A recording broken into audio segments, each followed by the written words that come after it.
Ahí estamos. Entonces, buenas tardes. Hoy es jueves 31 de marzo.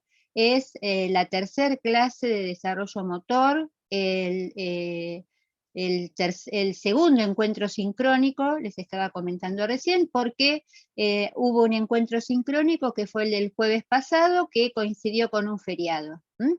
El 24 de marzo fue feriado, Día de la Memoria, y entonces no nos encontramos sincrónicamente, pero sí ustedes pudieron avanzar, esa era la intención, con el contenido de la materia. Sí, justamente de eso estábamos hablando en el grupo, plantea Dayana. Bien, Dayana, si tienen oportunidad, entonces danos una mano a Maru y a mí para que si hay algún estudiante que no se enteró que estamos en clase, que se entere y que se sume. Bien, les decía entonces recién que Maru nos va a estar acompañando mientras que le sea posible, porque está con un problema de conectividad, y bueno, y que la clase de hoy va a ser una clase bastante particular, porque son muchos los contenidos que tenemos para trabajar y muchas las aclaraciones que tenemos para hacer. En primer lugar, lo que quiero comentarles es que estamos recibiendo, que ya lo cerré, o sea que ya no van a poder preguntar más, estuvimos recibiendo en el foro de presentación de la materia preguntas que fueron aclaradas en los 3 videos, ¿sí? Para presentar la materia hicimos 3 videos, uno en cada uno de los, el primer encuentro sincrónico con cada una de las comisiones. Sin embargo, algunos estudiantes vuelven a preguntar lo que ya está aclarado. Por ejemplo, cuándo se empieza a hacer el trabajo práctico de síntesis, por ejemplo, si tienen o no tienen que entregar las tareas. Entonces, hay un montón de preguntas que ya les dijimos, las preguntas que ustedes hacen en el foro no las vamos a responder en el foro nosotros. Ustedes sí. Si ustedes tienen la respuesta y quieren colaborar con el compañero, le responden. Nosotras lo que vamos a hacer es tomar todas las preguntas que van apareciendo, por ejemplo, hoy vamos a iniciar una revisión del contenido que vimos en la primera de las clases, corporidad y motricidad, visitando el foro, a partir de las preguntas que ustedes nos dejaron en el foro del turno tarde. Entonces, pero en relación con la organización de la materia, no vamos a responder preguntas que están en el video, porque si no pudieron estar presentes el día del encuentro sincrónico, para algo subimos el video, para que lo vean. Entonces, podemos entender que haya dudas sobre cuestiones que se dijeron, pero no que se pregunte lo que ya se dijo. Es decir, que sobre todo eso quiere decir que o esa persona en ese momento se desconectó o no pudo estar presente. Bien, puede haber un montón de razones. Lo que les decimos es que cursar con esta modalidad requiere no solamente, como dijimos en el primer encuentro sincrónico, no solamente leer la totalidad de la información que se comparte de manera escrita, de manera visual, porque hay escrito, hay diapositivas, hay videos, hay infinidad de recursos. No solamente lo que se comparte en el aula, de manera escrita o visual, sino también los videos, porque para eso los subimos, para eso grabamos las clases y para eso subimos los videos, para que ustedes puedan tener más información. Entonces, por favor, dedíquenle a la cursada el tiempo que es necesario que así sea. Y si algún compañero le quiere responder, maravilloso. Si quiere ser solidario con el compañero y responderle, maravilloso. Lo que no vamos a hacer nosotros es volver a explicar cuestiones que ya explicamos. Sí, si hay alguna duda de interpretación. Pero, por ejemplo, ¿cuándo hay que empezar a completar el trabajo práctico de síntesis? No es una pregunta de no entiendo, leí pero no entendí. No, es cuando hay que empezar una información tan simple como leer que dice el trabajo práctico de síntesis se empieza a completar, por ejemplo, ya desde la semana próxima, que es cuando empieza la unidad 2. Ya esta semana están con la unidad 2, pero la semana próxima ya pueden empezar a compartir dudas sobre el trabajo práctico. Bien, hechas esas aclaraciones, lo que les estaba comentando es que, bueno, que justamente por un error pensamos que nos íbamos a encontrar recién en abril, nos estamos encontrando hoy, Por eso también es tan necesario que puedan tener el cronograma a mano. En el cronograma esperamos no habernos equivocado, fuimos compartiendo con ustedes toda la información, la tienen ahí en la solapa de presentación donde está el cronograma, o sea, se van guiando por el cronograma y también vayan guiándose por próximos eventos. Fíjense que próximos eventos les aparece, si ustedes ven que hay un icono de Zoom con un encuentro para hoy, es porque hay clase.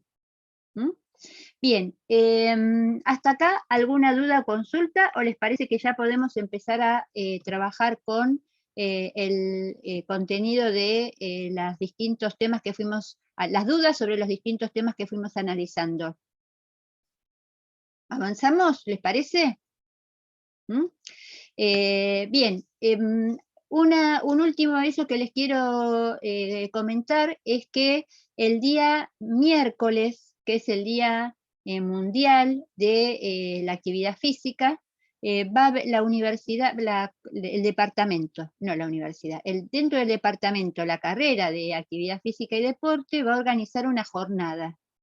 Y esa jornada va a tener un evento por la mañana, que es la presentación. Vamos a presentar desde esta materia y desde el grupo de estudio que conformamos, que se llama Grupo de Estudios sobre Envejecimiento Activo y Saludable, vamos a presentar las investigaciones que fueron haciendo los estudiantes a lo largo de estos años.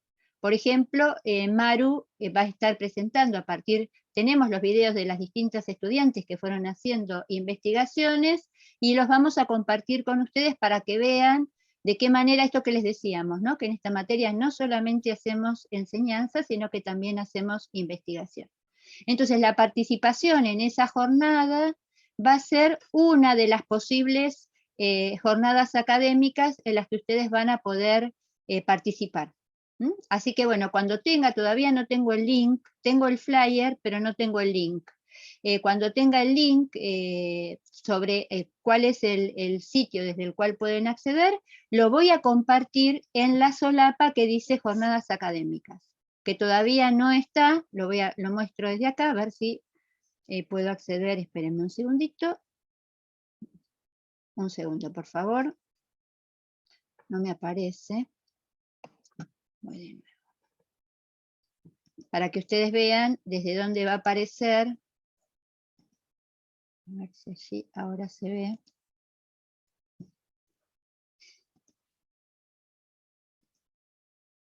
Acá estamos. Compartir. Bien, acá todavía no se ve en esta, ¿sí? Porque todavía en esta azul, que allí se ve muy clarito, que dice jornada académica, allí voy a publicar el flyer y también las condiciones y la consigna para participar. Seguramente será alguna pregunta, cuántas fueron las investigaciones, mencionó alguno de los estudiantes y explicar la investigación que más tiene. Alguna consigna de esa naturaleza para que ustedes participen y además después nos envíen una constancia de su participación respondiendo esas preguntas.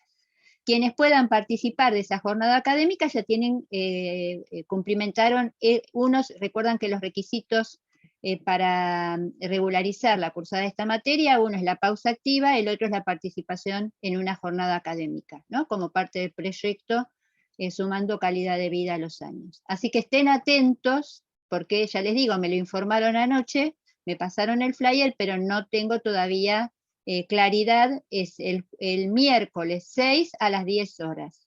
Pero en el flyer no tiene la información sobre el lugar desde el cual acceder. Así que cuando tenga esa claridad sobre esa información, acá va a aparecer, en esa solapa, va a aparecer la forma de participación. Alguno va a decir, yo el miércoles curso. Bueno, lo que puede pasar el miércoles es que en ese horario a la mañana, si el profesor, la intención es que ese día todos estemos participando de la jornada, así que si tienen clase en el turno mañana con algún profesor, es probable que el profesor participe de la jornada. Y si están trabajando, saben que va a haber otras jornadas académicas. Lo que les pedimos es que todo aquel que tenga oportunidad participe en esta. porque ya nos ha pasado en otros cuatrimestres que después ustedes empiezan a confiar de que en esta no participo porque va a haber otra, va a haber otra, va a haber otra, y después llega junio y no cumplimentaron con este requisito de la cursada. Bien, ¿eso quedó claro entonces respecto de la jornada académica? ¿Sí? Bueno, recuerden que hoy, después de que hagamos el recreo, vamos a tener alguna instancia de pausa activa, así que si ya alguno de ustedes estuvo preparando su pausa activa, vaya pensando y nos avisa, así cuando volvemos del recreo hacemos la pausa activa con ustedes. Bien, ¿hasta acá alguna consulta? ¿No? Si alguno tiene una consulta, acuérdense que no los veo a todos porque voy a dejar, no voy a dejar de compartir pantalla porque me quiero meter de lleno ya en el foro para poder empezar a hacer una revisión de las consultas que fueron haciendo de los temas que vamos a analizar hoy. Hoy vamos a analizar el tema corporeidad y motricidad, que fue de la primera clase, el tema desarrollo motor conceptos, que fue de la segunda clase, en la que no tuvimos encuentros sincrónicos, pero que la intención era que ustedes avanzaran, y el tema específico de hoy, que son factores que inciden en el desarrollo motor. ¿Les parece que empecemos? Mi intención sería esta, yo voy a abrir aquí la unidad 1, en la unidad 1 voy a ir a corporeidad y motricidad, y en corporeidad y motricidad voy a ir a foro, porque había de este grupo algunas consultas. Foro, acá fíjense, foro turno tarde, consultas, hay, a ver, esperen un segundito, los voy a poner aquí arriba, ahí estamos, ahora los veo, me dejan ver mejor, no, acá, vamos acá, a ver, ahí está. Hay 3 consultas, entonces vamos a empezar con esas consultas, y las consultas de ustedes son las que nos van a permitir hacer una revisión y un cierre de ese primer tema con el que iniciamos la cursada. Fíjense que acá justamente Dayana pregunta, ¿no? Mi pregunta es sobre la lectura, ¿no? Para reflexionar. Dice, ¿qué concepción de hombre encierra? Una de las preguntas es, ¿qué concepción de hombre encierra? Cuando muestra la publicidad y compara a una persona con un auto, ¿se refiere solo a que se fija en el envase, para llamarlo de alguna forma, no tanto al conjunto?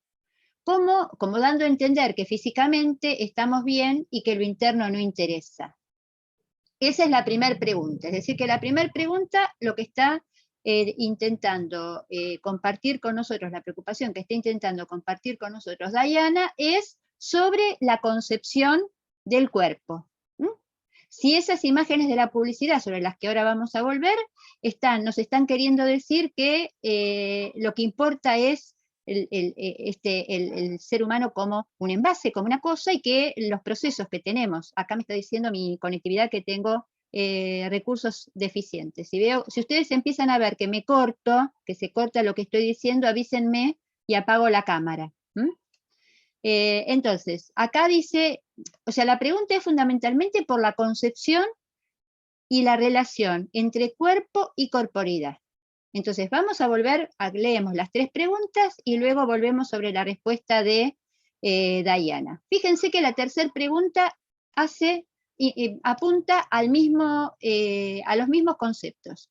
Ahí nos dice Rodrigo, desde la concepción dualista del hombre y las diferentes corrientes filosóficas, religiosas, biológicas, físicas, ¿tenemos un cambio real de paradigmas humanísticos? Bien, a veces hay algunas formas en las que están haciendo las preguntas que creo entender lo que están preguntando. Entonces, vamos ahora a hacer una breve síntesis sobre corporeidad y motricidad. Y la última pregunta que compartieron dice, que es la de Meinel y Schnabel, la relación entre movimiento y motricidad, ¿no? Y cuando habla del movimiento dice, el movimiento como componente externo, ¿cuáles serían los componentes externos para que el cuerpo exprese un cambio de posición? Entonces, para hacer respuesta a estas 3 consultas, lo que vamos a hacer es volver, voy a salir de acá, si a alguno, mientras que vamos diciendo esto, se le ocurre alguna otra pregunta, nos avisa y vamos a sus preguntas, ¿sí? Vamos aquí, corporeidad y motricidad. y vamos a compartir la presentación de diapositivas, que me resulta más fácil que a partir del PowerPoint que se me traba. Vamos ahí, corporeidad y motricidad. Entonces, fíjense que lo primero que nos pregunta Diana es ¿cómo tenemos que interpretar? Lo primero que tenemos que decir es que el primer tema que analizamos en esta clase es sobre la concepción antropológica. ¿Qué quiere decir concepción antropológica? ¿Cómo entendemos al ser humano, antropos, hombre, logos, estudio? ¿Cómo entendemos al ser humano en esta materia? Entonces nos preguntamos por la concepción antropológica para ver cómo lo entendemos. Y lo primero que dijimos es que hay una forma de interpretar al ser humano a lo largo de la historia de la humanidad que lo pone más en este lugar de máquina, o que lo pone en este lugar, ¿no? De, fíjense, explícitamente, sigue, estos son artículos de años, no es del siglo pasado esto es de este siglo, ¿no? 2015, el cuerpo una máquina, esta también es de este siglo, ¿sí? Conviértete en una máquina de quemar grasa, el cuerpo una máquina, ¿sí? ¿Cómo cuidarías esta máquina? Tu cuerpo es tu máquina, esta también es una publicidad reciente y hace la misma foto de un auto con un abdomen chato. Espérenme un segundito. Bien. Discúlpenme, seguramente alguna publicidad en el celular. Entonces, un cuerpo, un abdomen chato, entonces un auto lujoso con un abdomen chato. Y esta idea, bueno, nuevamente, ¿no? Tu cuerpo es tu máquina, tu cuerpo es tu máquina. Y acá, ustedes vieron, tenían ahí, los invitamos a que los vean, muchas veces esta idea de comparar el cuerpo humano con una máquina biológica, ¿no? Como, y inclusive el video que ustedes tenían para ver era simulando todos los procesos mecánicos, biológicos y fisiológicos que se dan en el ser humano. Entonces, ¿por qué nosotros? Porque es más, acá también es frente a un caso, ustedes lo tienen como parte de una situación que se dio en una maratón recientemente, en el año 2014, donde un corredor tuvo un episodio cardíaco grave, le tuvieron que hacer reanimación y demás, y cómo el periodista nuevamente vuelve sobre la idea o la concepción de cuerpo-máquina. Entonces, lo que nosotros decimos es que a lo largo de la historia de la humanidad, las distintas formas de saber humano, porque no podemos decir que la religión sea una disciplina ni una ciencia, pero las distintas formas de conocimiento del ser humano tuvieron, producto de, probablemente, de las dos que tuvieron más auge, que son por un lado la religión y por otro lado la filosofía, esta mirada dualista. ¿Qué quiere decir dualista? Pensar que estamos formados por dos partes. Y que esas dos partes, el problema no es que sean dos partes, sino que a una parte se le da más valor y a otra parte se le da menos valor. Una es positiva y la otra es negativa. ¿Cuál es la positiva? ¿Cuál es la que valora al menos la concepción, podríamos decir, occidental y cristiana, es decir, la concepción en las sociedades en las cuales nosotros estamos desarrollando esta materia es justamente la mente. Y pone en desmedro el cuerpo, es decir, le da menos valor al cuerpo. Espérenme un segundito, un segundo por favor, que me está...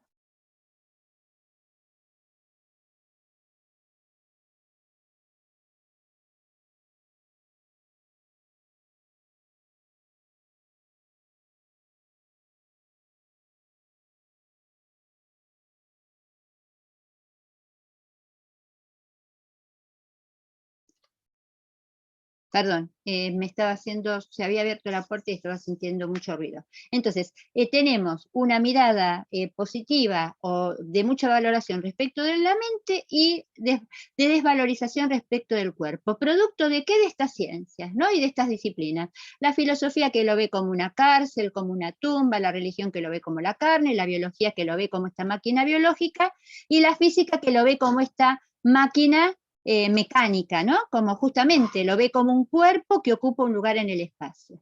A esa concepción nosotros ya explicamos en ese primer encuentro que tuvimos, que a esta concepción se lo llama paradigma biológico mecanicista. ¿Y cuál es el problema? Que esto no es del siglo XVII o XVIII o del siglo V antes de Cristo con Platón. Esto sigue vigente, porque lo que yo les mostré recién son artículos de diarios, de revistas, folletos de publicidades que se reparten en los gimnasios donde se sigue pensando que el cuerpo es una máquina y que no somos una unidad, sino que estamos divididos, repartidos. Pero por otro lado también, y respondiendo a la pregunta de Diana, suele haber, desde esta concepción dualista, a veces lo que nosotros llamamos un dualismo invertido. ¿A qué nos referimos con un dualismo invertido? Bueno, a esto de que mucha gente, sobre todo a partir del siglo XX en adelante, de la segunda mitad del siglo XX en adelante, empieza a haber una exacerbación del cuerpo, ¿no? Como que lo único que importa es lo que se ve, y entonces empiezan todas las cuestiones de las dietas, de las cirugías, de la exacerbación también de la moda. Entonces, y ni que hablar ahora, desde el inicio de este nuevo siglo, el siglo XX, del siglo XXI y en adelante, cómo lo que estamos viendo es que las redes sociales, por ejemplo, una red social como Instagram, no importa lo que publicas, lo que importa es qué se ve de lo que publicas. Entonces, cómo la imagen y el cuerpo, que es lo que se ve, termina siendo el mensaje más importante. Entonces, eso también lo tenemos que señalar, ¿no? Porque por un lado, desde determinada perspectiva hay mucha sobrevaloración de la mente, pero también en los últimos años, en las últimas décadas, empieza a haber como una sobrevaloración del cuerpo y que no hace más que seguir acentuando el dualismo. Ponga el signo positivo de este lado, ponga el signo positivo de este lado, lo que vemos es eso. Entonces, nosotros que decimos, esta concepción es un obstáculo podríamos decir epistemológico. ¿Qué quiere decir que algo sea un obstáculo epistemológico? Que nos dificulta. Epistemología es estudio de la ciencia. Si nosotros nos quedamos parados en esta división, sería muy difícil aprender esta materia. Entonces nosotros, ¿qué planteamos? No es algo que lo inventamos. Decimos, para poder aprender esta materia, hay que superar esta forma de explicar al ser humano. Y en lugar de verla dividida, lo que tenemos que empezar a verlo es al ser humano como una totalidad, como una unidad. Esta posibilidad de empezar a ver al hombre, de unirlo, y no de unirlo, sino que de superar esa división y pensar que somos uno, es gracias a que, a diferencia de la influencia solo de la física y de la biología y de la religión, empezamos a tener o empezaron a desarrollarse y adquirir el estatus, es decir, el lugar de ciencia, entre otros saberes, y a ser reconocido otras ciencias, como son las ciencias humanísticas, la filosofía, la psicología, la psicomotricidad y otras, y las ciencias sociales. Gracias a la influencia en la forma de pensar y de estudiar y de concebir al ser humano, es que pudimos, o por lo menos algunos estamos haciendo el intento, de superar la mirada biológico-mecanicista y empezar a tener esta idea de ser humano como desde un paradigma humanista, que lo que intentamos es ver precisamente a las personas como una unidad, desde una concepción integral, donde en lugar de pensar en partes, pensamos en dimensiones, que son inseparables. Yo no puedo pensarme a mí misma si no es con esto que soy, que es mi cuerpo y mi corporeidad. Y esto que hago mientras que estoy hablando, que es ir pensando, creando, imaginando, porque voy creando formas de relacionar, voy imaginando ejemplos. Bueno, soy una unidad. Y todo esto, ¿qué hago? Lo expreso. ¿Cómo lo expreso? Me muevo, gesticulo, muevo las manos, hago expresiones con la cara. Bueno, soy una unidad. Entonces, eso es fundamental para nosotros en esta materia. ¿Y por qué podemos superar, si seguramente estas ciencias no se hubiesen desarrollado, es muy probable que siguiésemos anclados en el paradigma biológico mecanicista. De lo que da cuenta esto también es que las ciencias avanzan, y el avance de las ciencias nos va permitiendo tener estas nuevas miradas sobre algo como es nuestro objeto de estudio, que es el campo de la actividad física y del deporte. Entonces, esta idea del ser humano como una unidad, del ser humano, o esta posibilidad de ver al ser humano desde un paradigma humanista, ¿se comprende? ¿Se entiende la diferencia con la forma en la que habitualmente o en algunos sectores se la concibe? Sí, profe, yo entendí. Yo fui la que realicé la pregunta, así que lo entendí. Bueno, me alegra, Dayana. Y bueno, y algo que es importante agregar a esta pregunta que vos hiciste es que justamente si nosotros nos quedamos solamente con vieron que uno tiene, hay una asociación entre un concepto y una representación mental. En general, cuando uno piensa en un cuerpo, es inevitable que nuestro cerebro busque rápidamente asocia a cuerpo la imagen de un objeto, de una cosa, de algo. ¿Sí? Si yo digo el cuerpo, digo, bueno, un mate es un cuerpo, un celular es un cuerpo, es decir, es algo una masa que ocupa un lugar en el espacio. Yo también soy un cuerpo que ocupa un lugar en el espacio, pero no soy solamente eso, soy una corporeidad. ¿Qué quiere decir eso? Que bueno, que además tengo una dimensión subjetiva de mí, que me permite representarme a mí misma como esto que soy. Entonces, cuando usamos el término corporeidad, no es para decir o hacer referencia a algo distinto. Estamos pensando, la corporeidad es aquel concepto que nos permite superar la mirada de cuerpo, objeto, máquina o algo externo y empezar a concebirlo precisamente como parte de esas dimensiones. La corporeidad es la forma en la que yo me pienso, me siento, me represento a mí misma.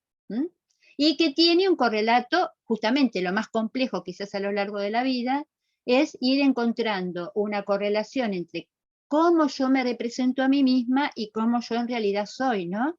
Para no hacer también esa separación entre cómo yo me represento y cómo yo soy. Bien, nosotros usamos el concepto de corporeidad justamente para poder darle a el cuerpo esta dimensión subjetiva, integral, de una de las tantas dimensiones que forman o que me conforman como ser humano.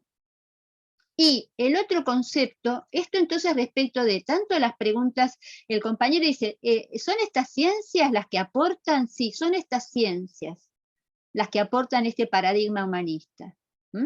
Y justamente estas ciencias son las que nos permitieron superar las otras miradas que no estaban mal. Nadie dice que mirar al cuerpo desde la física, por ejemplo, ustedes van a ver materias como entrenamiento deportivo o principios del entrenamiento o rendimiento deportivo o evaluación de la motricidad. Van a ver, van a tener miradas biomecánicas. ¿Son necesarias? Sí, porque justamente el estudio biomecánico es el que nos ha permitido mejorar muchísimas de las técnicas, avanzar en la mejora del rendimiento. Entonces, no negamos esas ciencias, no negamos todos los principios de la física que han permitido, por ejemplo, inventar formas de saltar o han mejorado las formas de correr. No lo negamos. Lo que decimos que somos más que un cuerpo que ocupa un lugar en el espacio o que se desplaza en el espacio. Bien, y si pensamos en la motricidad,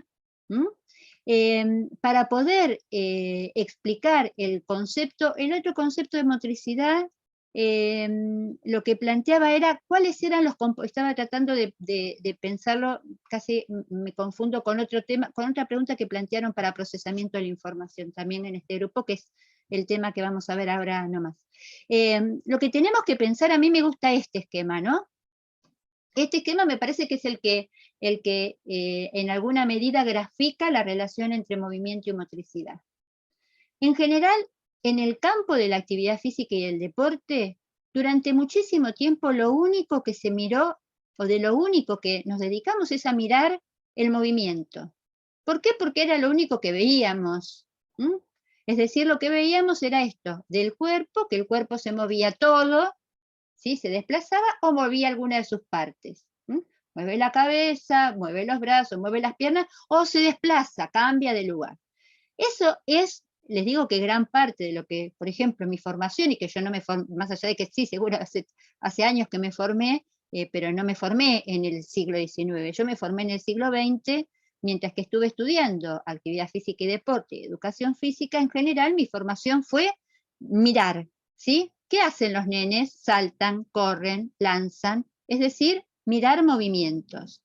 Pero en realidad, para poder entender por qué alguien salta, corre o lanza, lo que hay que saber es que ese movimiento, que es algo visible, es algo que hace una parte del cuerpo, es producto de algo que yo no veo, que son todos los procesos que realiza esa persona, que es lo que nosotros vamos a denominar motricidad y que vamos a analizar desde el procesamiento de la información. Entonces, cuando decimos componentes externos, el movimiento es un componente externo. ¿Por qué externo? Porque el movimiento es lo que yo veo. En cambio, la motricidad es interna. La motricidad, que son los procesos desde que cientos, todo lo que tiene que ver con el sentir, el percibir, el evocar, ir a la memoria y traer la información de situaciones semejantes, el analizar y comparar situaciones y elegir la más adecuada, la forma de resolución más adecuada, que es la toma de decisiones, el programar cómo me voy a mover, que es la ejecución, y luego de que me moví, la retroalimentación, todos esos procesos son los que hacen a la motricidad. Y nosotros desde afuera, si yo veo a alguien en este momento, si yo tuviese la oportunidad de ver a alguien en este momento corriendo, saltando, lo que vería de esa persona son movimientos. Y a partir de esos movimientos, que son los aspectos visibles, podría inferir o me podría imaginar cuáles son los procesos que está llevando a cabo. Entonces, el componente externo es el movimiento. ¿Cómo lo vamos a llamar nosotros ese movimiento? Que eso es lo que vamos a ver ahora ya, cuando terminemos con esto. A esos movimientos nosotros los vamos a llamar habilidades. ¿Mm? Las formas de moverse en el campo de la actividad física y del deporte se llaman habilidades. Y lo que nosotros no vemos es el conjunto de procesos. Ese conjunto de procesos al que llamamos motricidad, vamos a ver que esos procesos los vamos a analizar desde el procesamiento de la información. ¿Mm? Percepción, decisión, ejecución y retroalimentación. ¿Mm? Bien, ¿se entiende entonces esta idea de qué es lo externo y qué es lo interno? Sí. ¿Se entiende? Sí, profe. Bueno, perfecto. Entonces, con esto, si ustedes pueden, como síntesis sería esta, ¿no? Que ustedes lo tienen también. Esta es la propuesta para, para este primer tema. Pasar del paradigma biológico dualista, que divide, biológico, porque pone el acento en la biología, y mecanicista, porque pone el acento en, o sea, ustedes acuérdense de estos tres conceptos. Paradigma, que quiere decir forma de explicación. Dualista, que divide. Biológico, porque pone el acento en justamente en que el ser humano es un ser vivo. Y mecánico, porque explica esa biología de manera como si fuéramos solamente una máquina biológica. Tenemos que superar esa idea, que además solamente mira el cuerpo como lo externo, y pasar a esta idea del paradigma humanista. Es decir, pensar que somos un cuerpo, no tenemos un cuerpo. Y que no podríamos ser nosotros si no estuviésemos encarnados. ¿Mm? Mi subjetividad y mi conciencia están encarnadas, es decir, son una con mi dimensión cuerpo. Y el otro intento, fíjense que cuerpo y movimiento van asociados de la misma manera que corporeidad y motricidad, ¿no? De la misma manera que el cuerpo es lo que se ve, el movimiento es lo que se ve. Y el cambio de lugar de ese cuerpo es a lo que llamamos movimiento.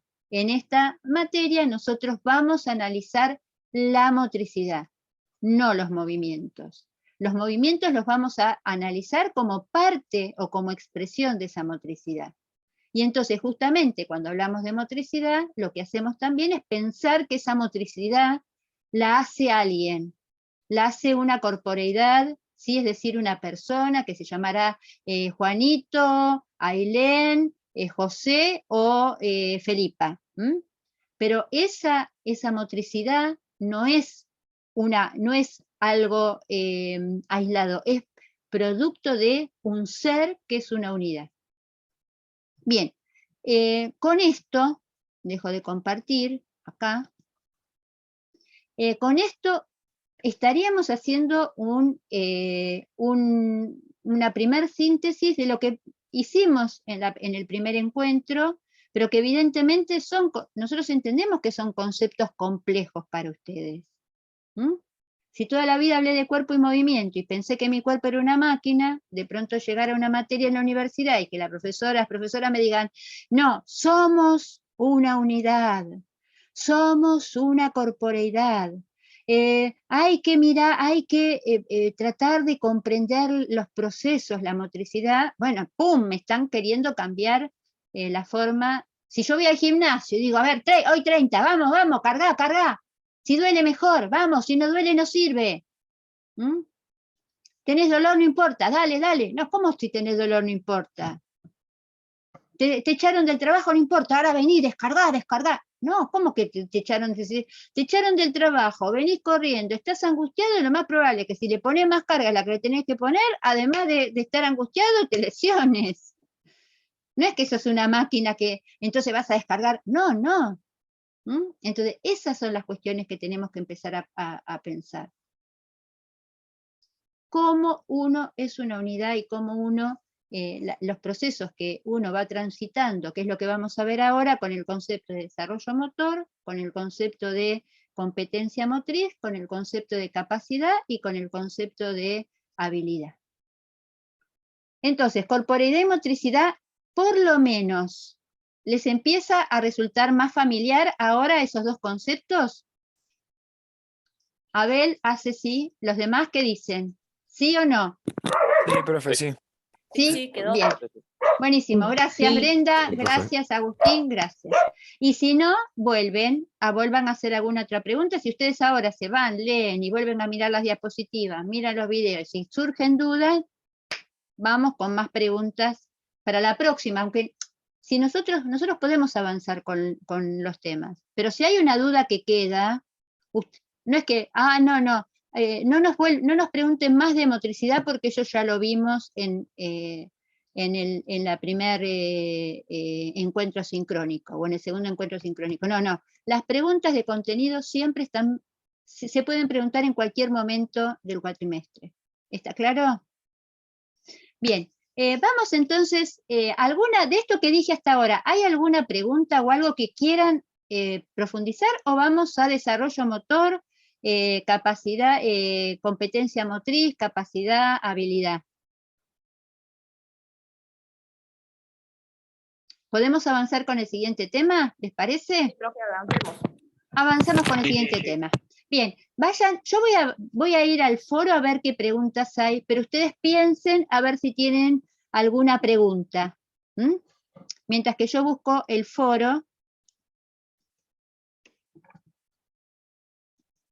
Voy acá, no tengo que ir acá, esperen, que de nuevo no me lo... Se quedó con el PDF. Esperen un segundito. Acá voy. De nuevo en este. Bien. Entonces, vamos acá a el segundo tema, que es desarrollo motor.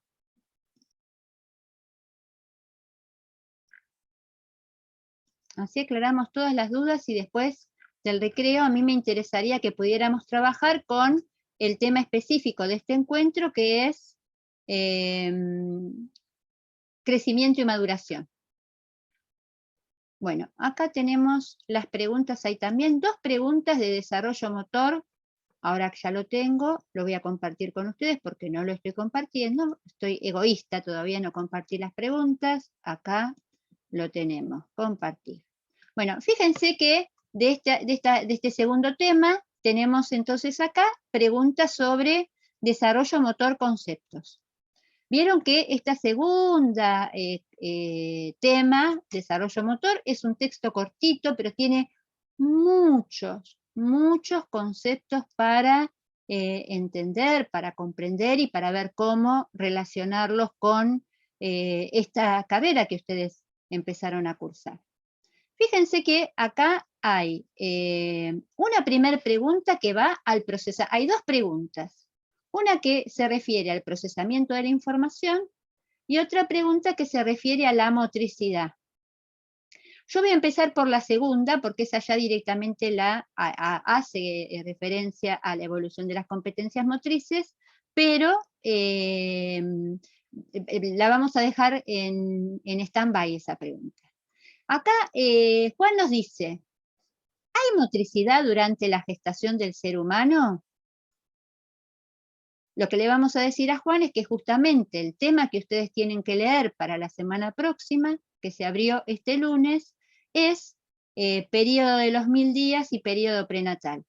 Justamente ahí van a tener la respuesta, no la voy a adelantar, porque si no, no los voy a incentivar a que lean.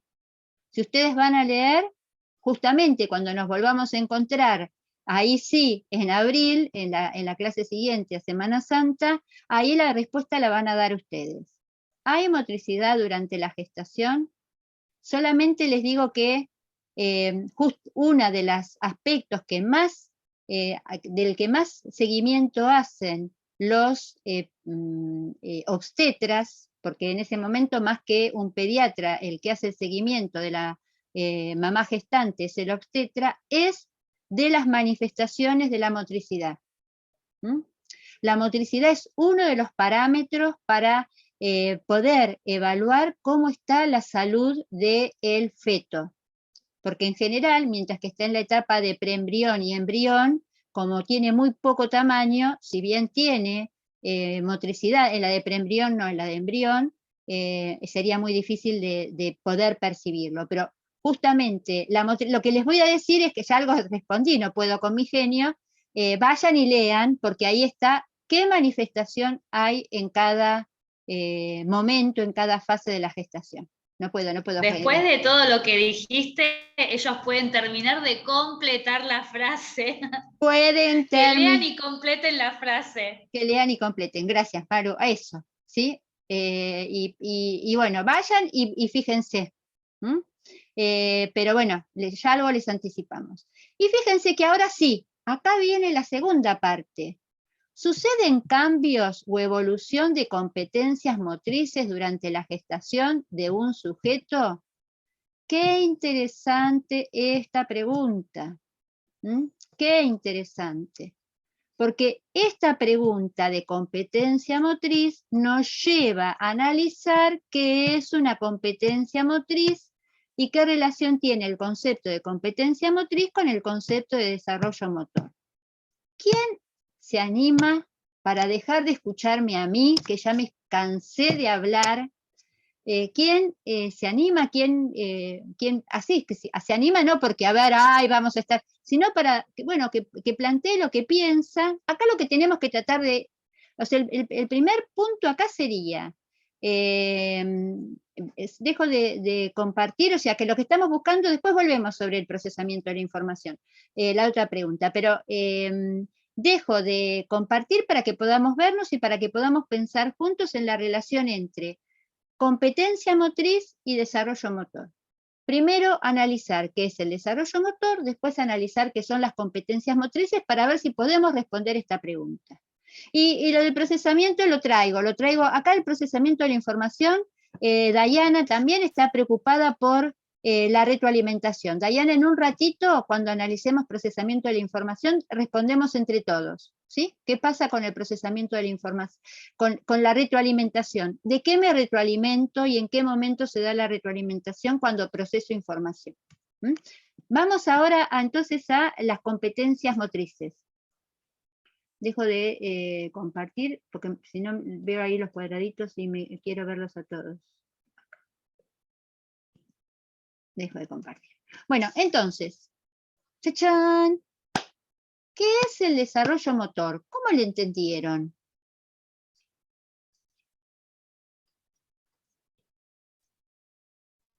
¿Es lo que estudia, puede ser lo que estudia los cambios de las competencias motrices?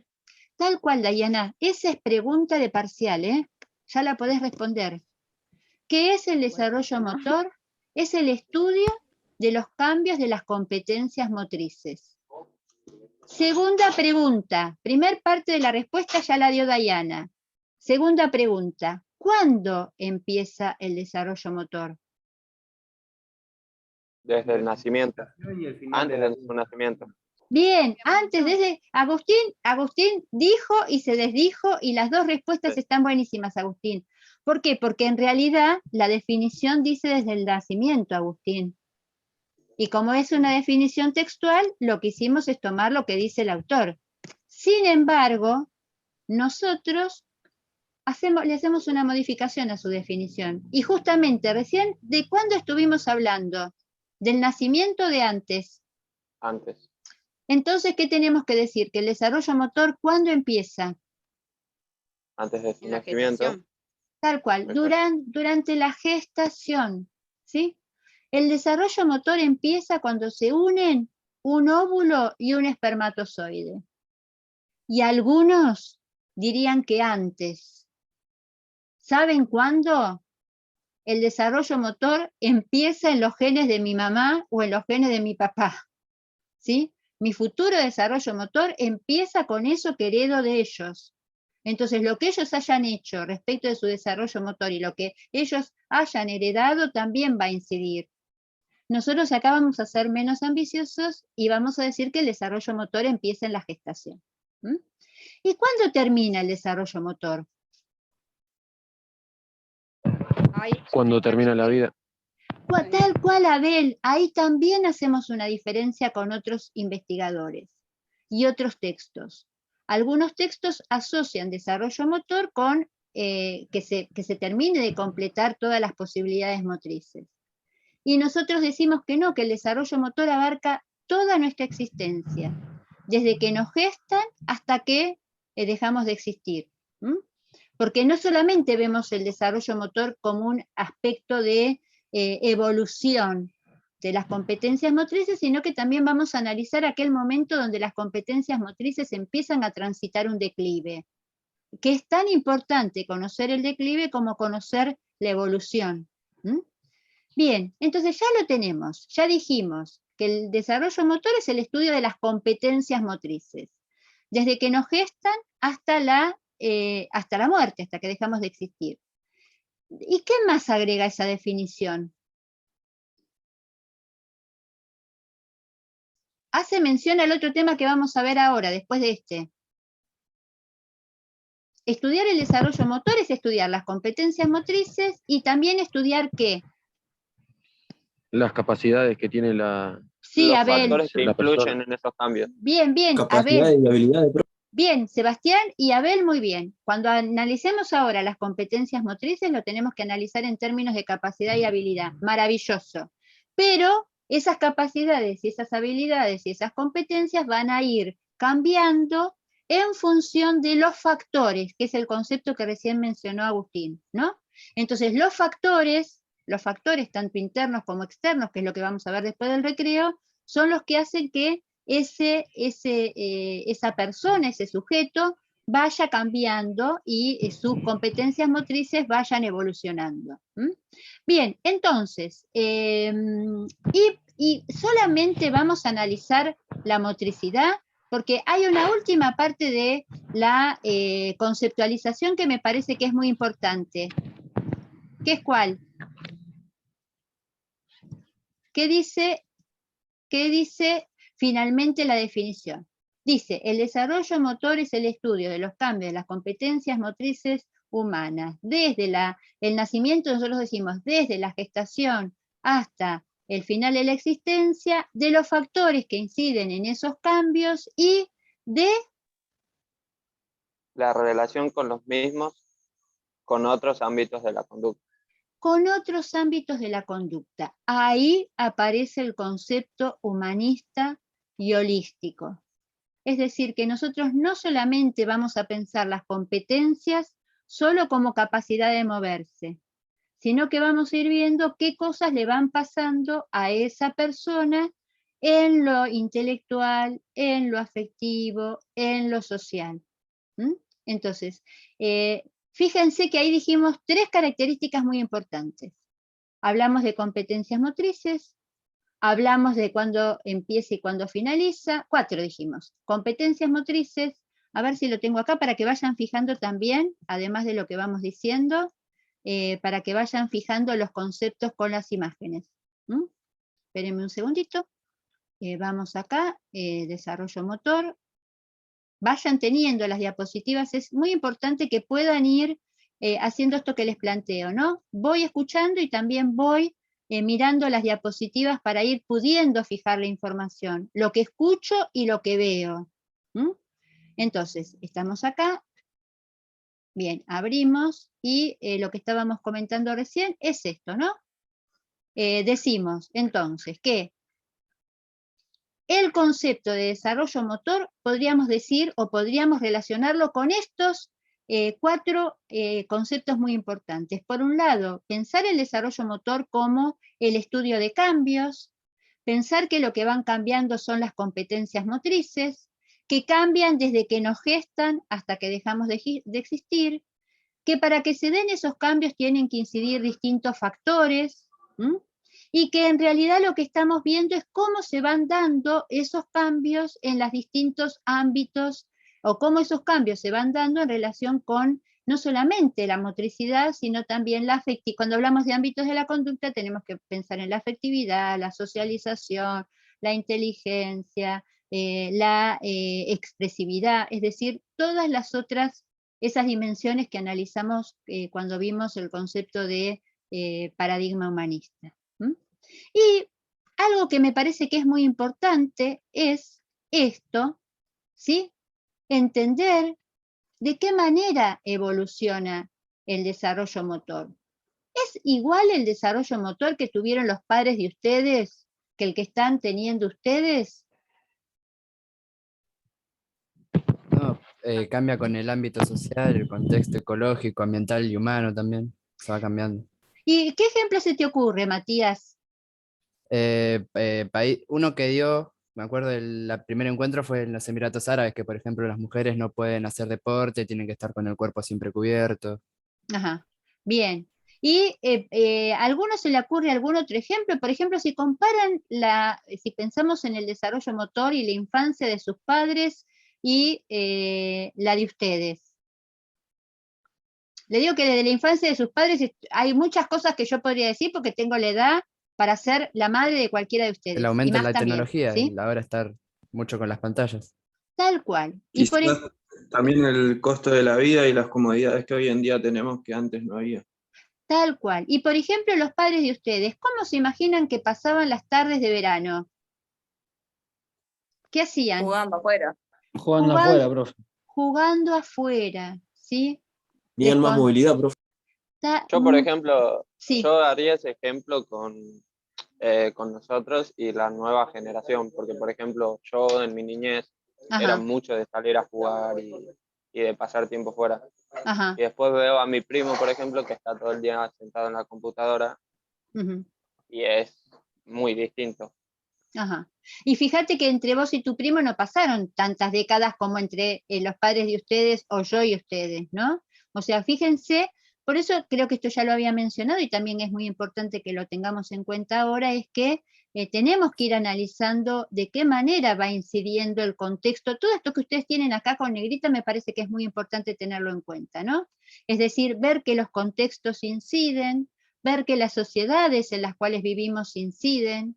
Vemos que lo ecológico también incide, ¿no? El cambio climático, las distintas situaciones que van pasando en los distintos lugares, esta cuestión de que haya, por ejemplo, imagínense los chicos en Corrientes en estos últimos meses que vivieron en contextos, y las personas que vivieron en contextos de incendios o en contextos de catástrofes con los terremotos o los tsunamis, y los momentos históricos que también mencionamos, ¿no? No es lo mismo vivir o criarse o o seguir existiendo en un contexto de guerra, como puede estar pasando en Yemen, porque siempre, todos hablamos de Ucrania, pero no nos acordamos que en la Franja de Gaza todavía hay situaciones de guerra, que en Siria hay guerra, que en Yemen hay guerra. Bien, entonces en todos esos lugares donde hay situaciones de conflictos bélicos, ¿cómo eso incide?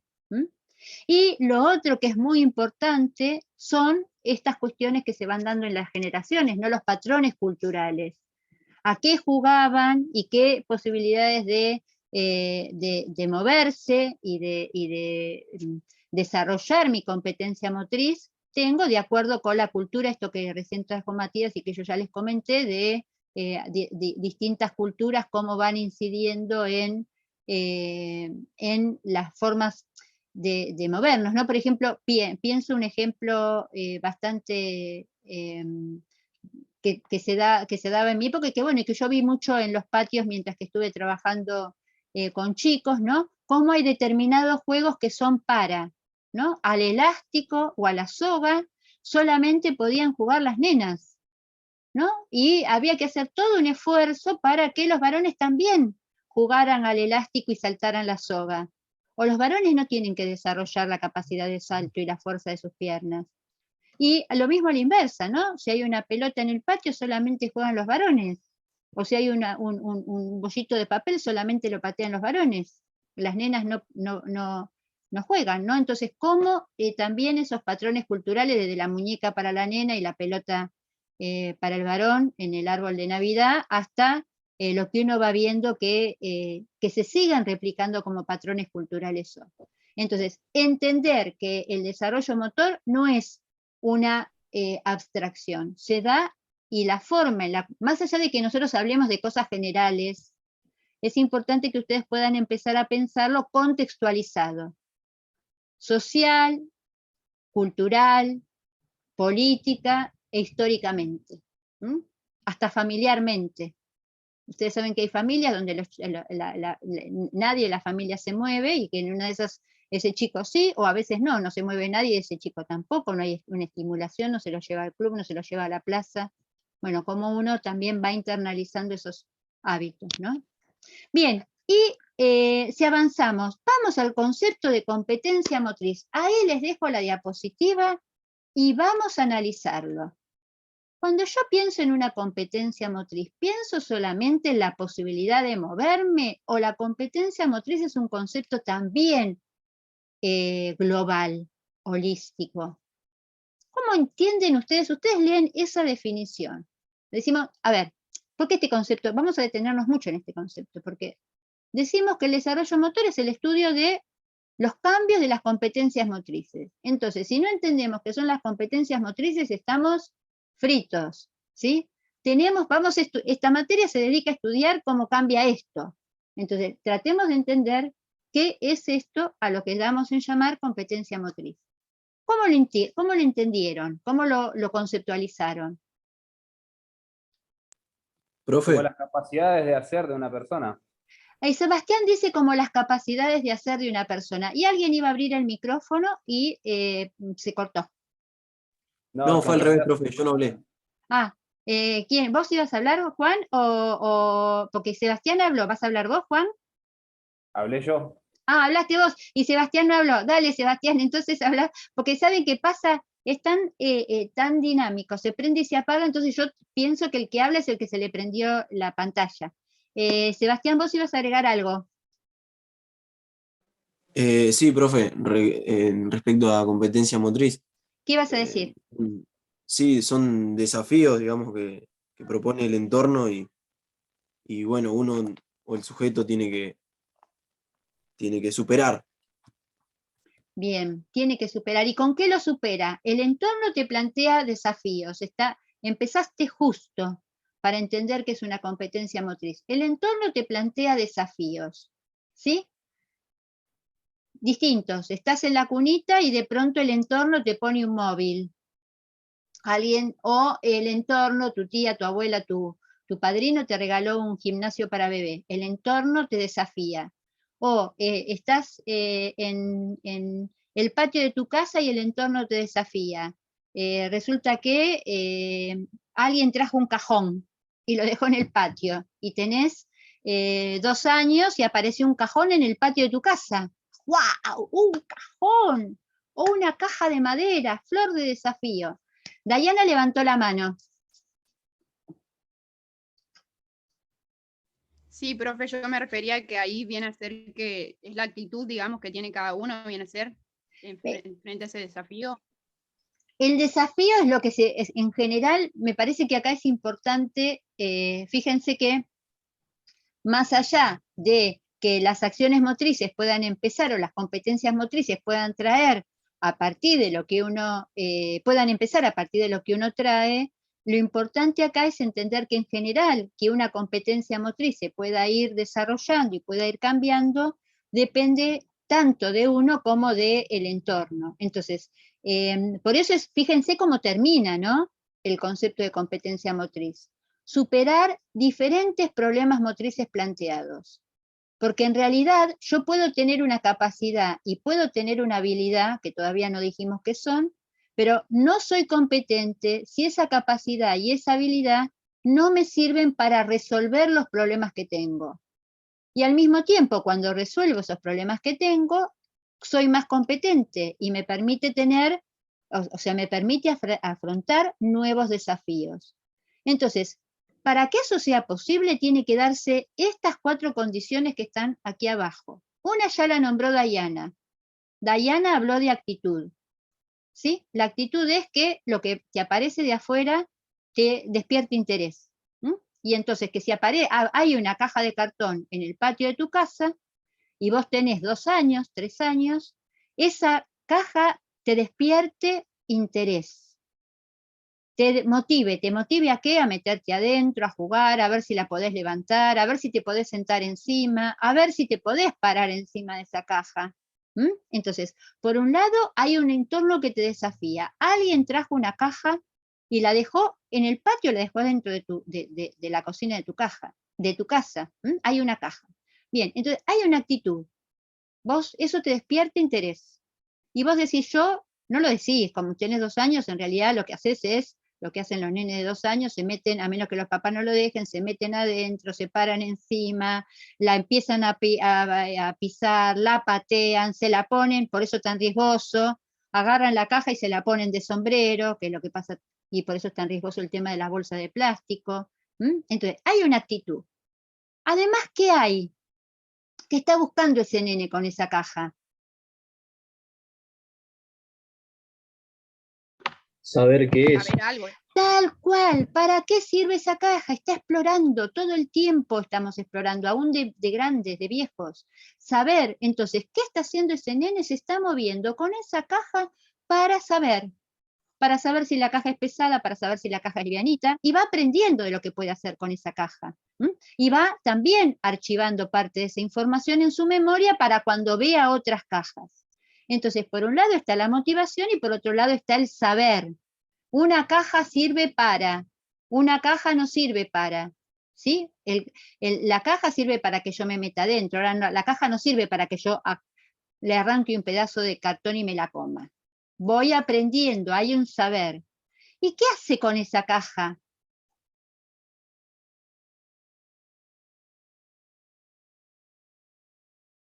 ¿Qué va haciendo? Por ejemplo, se mete adentro, sale, se la pone de sombrero, la pisa, la patea, la empuja, le mete cosas adentro. ¿Qué está haciendo? ¿Cuál sería el Está jugando. Está jugando, está haciendo esto que ahí aparece como procedimientos y que es lo que nosotros vamos a ver como habilidades motrices, ¿sí? Saca, pone, saca, tira, empuja, arrastra, se mete adentro, sale, se para, todos procedimientos, formas de hacer. Y mientras que está haciendo todo eso, ¿qué le pasa a él? Se está divirtiendo, está disfrutando. Está disfrutando, está sintiendo. Eso es cuando ese nene deja de jugar con esa caja o mientras que está jugando con esa caja, ese nene está desarrollando su competencia motriz. Es decir, que está conociendo qué es la caja, jugando y aprendiendo distintas formas de hacer con la caja, interesado por la caja, porque la caja le llamó la atención, y se está divirtiendo. Y eso que él aprenda con la caja, que le permite desarrollar su competencia motriz, lo va a poder usar y le va formando parte de su saber hacer, y le va a permitir usar esas habilidades cuando aparezcan otros desafíos, cuando aparezca otra caja, cuando aparezca un triciclo, porque tal vez, además, en lugar de una caja, un día aparece un triciclo. Entonces él empujó la caja, sabe empujar la caja, sabe empujar el triciclo, él se subió arriba de la caja, prueba y se sube arriba del triciclo. Entonces, ¿cómo uno va usando esas formas de hacer motriz, de hacer motor, en nuevos problemas que le va planteando el entorno? Y esta idea, ¿por qué para mí es tan importante poder verlo como cuatro componentes? Para no quedarnos solamente con la reducción nuevamente de pensar que ser competente motrizmente solamente es saber moverse. Ser competente motrizmente es saber qué movimiento tengo que hacer, poder ejecutar ese movimiento, querer y estar motivado para hacer ese movimiento y disfrutar mientras que me voy moviendo. Todo eso implica ser competente motrizmente. Y por ahí había aparecido el concepto de capacidad y habilidad. ¿Cómo lo relacionamos? Y con esto vamos a hacer un recreíto y cuando volvemos planteamos dudas. ¿Cómo relacionaron los conceptos de capacidad y habilidad? ¿Qué es la capacidad y qué es la habilidad? La habilidad capacidad, es con lo que venimos al mundo. A ver, ¿quién habló? Que no lo vi. Yo. Marcos. Yo y alguien más, Tomás. Bien, a ver, Marcos, contanos, entonces, ¿qué es la capacidad? ¿Cómo lo entendiste vos? ¿La capacidad es? Marcos o Tomás, alguno de los dos, por favor. Es justamente lo que dijo el compañero. Ajá. La capacidad es con lo que viene al mundo. Bien, la capacidad es con lo que viene. Bien, la capacidad es con lo que viene. Lo genético, profe, lo heredado, digamos. Bien, muy bien. La capacidad es lo genético, lo heredado, lo que se trae. Perfecto. Ahora. Juan levantó la mano. Bien, y Juan, Juan ¿qué vas a agregar, Juan? Nada, solamente iba a responder a esa pregunta, pero ya la respondieron. Ah, bueno, perdón, Juan, porque yo no los veo, entonces tengo solamente, como estoy compartiendo, veo solamente algunos, perdóname. Entonces, esto que plantea Marcos, ¿no? La capacidad es lo que se trae. Esto que ustedes dijeron, fíjense que hay una diferencia entre genético y congénito. Genético es lo que traigo como parte de mi equipo, pero congénito son las condiciones que se dan mientras que me están gestando. A veces puede la persona en gestación, puedo traer un equipo genético bárbaro, pero la persona en gestación puede contraer una enfermedad o tener hábitos no saludables, alcohol, drogas lícitas o ilícitas, ¿no? Por eso alcohol, tabaco o consumo de otras drogas. Bueno, entonces eso puede modificar mi bagaje. Ahora, fíjense lo que plantea ahí. ¿La capacidad se ve? No, profe. O sea, se ve en acciones motrices. Tal cual. ¿Y a esas acciones motrices cómo las llamamos? Habilidad, profe. Tal cual. Entonces, fíjense qué importante es poder tener en cuenta que una competencia motriz, para que nosotros nos demos cuenta que alguien tiene una competencia motriz, tiene que traer capacidades, que no las vamos a ver, y que le tenemos que dar oportunidades y generar instancias para que esas capacidades se desarrollen y le den o hagan posible que esa persona vaya adquiriendo ¿qué? Habilidades. Tal cual. Distintas formas de moverse que en esta materia las vamos a llamar habilidades. Entonces, esta relación entre lo que traigo que no se ve, lo que lo traigo como potencia, y la habilidad como aquello que sí se ve, que es lo que aprendo y voy adquiriendo producto de esto que planteábamos de los desafíos del medio y demás. ¿Dudas respecto de la forma en la cual se clasifican las capacidades? Que hay capacidades intelectuales, prácticas y sociales. ¿Este cuadro le generó dudas? No, profe. No. Muy bien. De este siguiente tema, capacidades las capacidades prácticas, que son las que, fíjense que esto es importante, menciono esto, en general en el campo de la actividad física, solamente trabajamos con estas, ¿sí? Con las condicionales y las coordinativas, y nos olvidamos de estas, las perceptivas, las lógico-motrices y las sociales. Estas también son importantes y vamos a ir viendo a lo largo de esta materia cómo se desarrollan. Y de estas, que son las más conocidas, ¿les generó alguna duda esta clasificación entre coordinativas y condicionales? No. ¿Alguien? No, profe. Si yo le pregunto, ¿alguien tiene el micrófono abierto? Si lo puede cerrar, se lo agradezco porque no puedo salir de acá para mutearlo. ¿Alguien podría darnos dos palabras que nos digan que es una capacidad coordinativa y dos palabras que nos digan que es una capacidad condicional? Para compartir, ¿cómo lo entendió él o ella?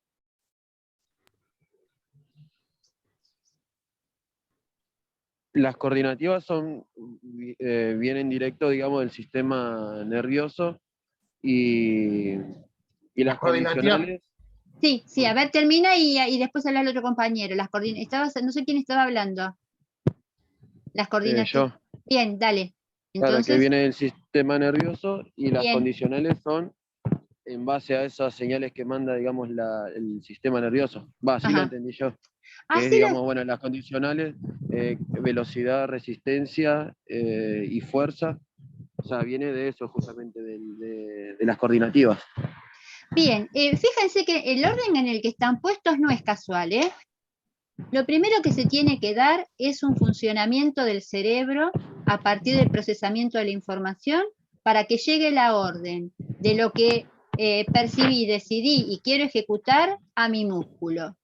Todas las capacidades que permiten que yo procese esa información y le mande la orden al músculo son las coordinativas.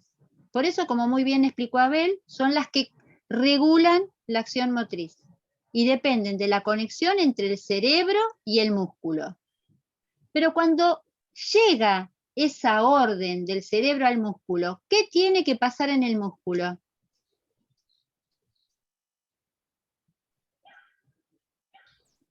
Una respuesta tiene que haber. Tiene que haber una respuesta, Magalí, y esa respuesta en el músculo, para que pueda responder el músculo, ¿qué tiene que tener? Tiene que tener energía. Tiene que tener energía, y esa energía que es por un lado el oxígeno y por otro lado la glucosa, ¿sí? El músculo tiene que tener la capacidad de procesar ese combustible. Y además, procesando ese combustible, cuando va a procesar ese combustible, para que eso llegue al músculo, ¿quiénes tienen que funcionar? ¿Solamente el músculo o todo el organismo? Todo el organismo. Tal cual. Por eso es tan importante la actividad física. Entender este concepto es central. Que alguien haga actividad física y que alguien contraiga un músculo, lo importante no es solamente para el músculo, sino que para que ese músculo y esa persona se mueva y pueda generar esa acción o esa habilidad a partir de esa contracción muscular, eso pone en funcionamiento todo. Ya el cerebro funcionó, porque el cerebro es el que le mandó la orden, ¿sí? Pero cuando llega la orden, tiene que haber funcionado el corazón, los pulmones, o sea, el aparato cardiorrespiratorio, el aparato circulatorio, lo dije, cardiorrespiratorio, circulatorio, el aparato digestivo, porque tiene que haber una absorción de glucosa, un almacenamiento en el hígado, una acción del páncreas. Bien, el aparato, el sistema endocrino, con toda la secreción de hormonas para que estos procesos se puedan dar dentro del músculo. Entonces, por eso nosotros decimos que las capacidades coordinativas son las que le ponen la calidad a la acción motriz y las capacidades condicionales son las que le ponen la cantidad. Si ambas no estuviesen, sería imposible moverse. Es decir, que no podemos pensar que alguien se mueve solamente por un tipo de capacidad. Las dos capacidades tienen que estar presentes. ¿Dudas sobre los tipos de capacidades coordinativas y capacidades condicionales? ¿Las entendieron bien? Sí. Bien, perfecto. Entonces, antes de irnos al recreo, acá están las coordinativas, acuérdense que son 7. Es muy importante buscar alguna palabra sinónimo para recordarlas, ¿sí? Por ejemplo, de acople, unir, transformación, cambiar, reacción, dar una respuesta rápida, equilibrio, mantener la postura, diferenciación, ajuste, ritmización, fluidez, orientación, ubicación, buscar un concepto para poder asociarlo y recordar que son 7, las condicionales que son muy fáciles, y lo último, antes de irnos al recreo, es ¿cómo le fue con la clasificación de las habilidades? Bien, profe. ¿Dudas?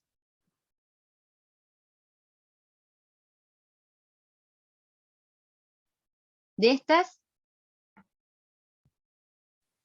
No, profe.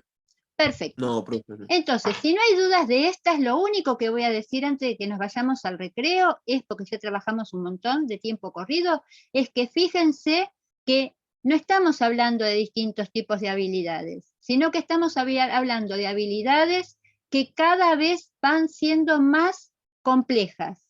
Es decir, que para hacer una habilidad, la habilidad motriz general son las que todos conocemos, ¿sí? Las que hacemos, así no tengamos ningún tipo de hayamos pasado por ningún club, ni hayamos aprendido ningún deporte, ni hayamos tenido ninguna enseñanza específica o particular de las formas de movernos. Las combinadas son, justamente como la palabra lo dice, unir las generales. Y las específicas es ponerle algún ajuste técnico a las combinadas.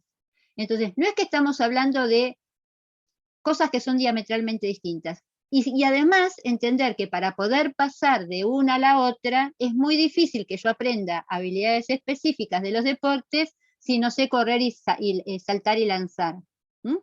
Y si no aprendí a combinarlas. Este es un concepto muy importante.